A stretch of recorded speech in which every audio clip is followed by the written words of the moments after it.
কুড়িগ্রামে বন্যা পরিস্থিতির কিছুটা উন্নতি হয়েছে।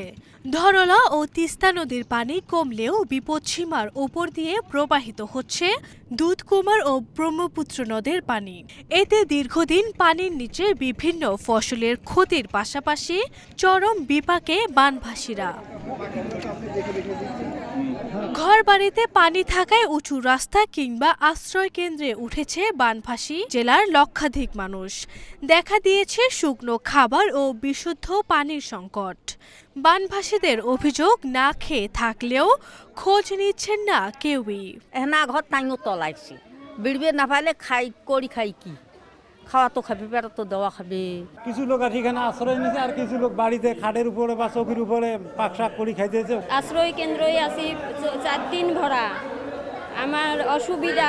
ভাত পাক করে পাই না, খাওয়ার পাই না, খুব অসুবিধা। এখন ঘরত না থাকি, এখন বাইরে আসি, এখন কুমড়া যাই কি না যাই।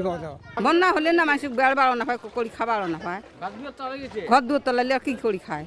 এদিকে ত্রাণ সহায়তা অব্যাহত রাখার পাশাপাশি নিয়মিত বন্যা কবলিত এলাকা পরিদর্শন করে সহায়তা দিচ্ছেন বলে জানান জেলা প্রশাসন। স্বাভাবিকভাবে বলা যায় যে ত্রাণ সহায়তার ক্ষেত্রে কোনো ধরনের সমস্যা নেই। আমরা সার্বিকভাবে সদাশয় সরকারের পক্ষ থেকে প্রস্তুত রেখেছি এবং সকলকে সাথে নিয়ে বন্যা মোকাবেলা যথাযথভাবে করবার জন্য সার্বিক প্রস্তুতি আমাদের আছে। বন্যা মোকাবেলায় স্থানীয় প্রশাসন ছাড়াও বন্যার্থদের পাশে থাকবে জনপ্রতিনিধি সহ বিভিন্ন স্বেচ্ছাসেবী সংগঠন, এমনটাই প্রত্যাশা সচেতন মহলের। আরভি ইসলাম হিমু, এশিয়ান টেলিভিশন।